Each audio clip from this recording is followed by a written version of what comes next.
отыздан асты. Енді бұл ауырғанда енді білесіз ғой, бұлардан қандай болады. Машина айдай алмай қалды. Таңертең ұйқыдан тұрғанда ол ісіп атпыста салтын тиіп тұр, астыға қолын тоқтырады деп. Енді қазір өзі енді салған дұрыстап уже бетін жасайын деп отыр. Молодец. Не ішті? Қанша уақыт ішті? 3 курс бірінші витамин А мен антрамайн ішті. 3 курсын ішті. Содан кейін спирулин ішті. Және салмағы да түсті. Ол кісі тұйық болатын көп. Енді уже ауырғасын әрбір нәрсеге нерві жете береді. Қазір настроениесі жақсы, көңіл күйі де жақсы.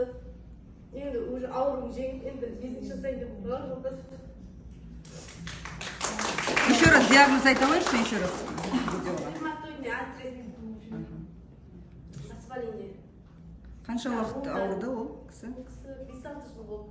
Енді емізде бармаған жеріміз жоқ, Россияға да иә. Енді дәрігерге барғанда ол кісінің өзінде не болғасын білем ғой, метаджик деген буының арасында ғой. Оны ай сайын алып көріп та, аптасына бір рет. Оны на всю жизнь алады уже, бір алғаннан тоже өмір. Ол түсінбейді, алып көрінше содан жазып кететін болар дейді. Мен уже аржаны білттім ол кісінің уколдың қандай әсер ететінін, уже гормон пайдаланған. Уже бірінші жастан семіреді, уже басқа органдарын әсер етеді, гормондар.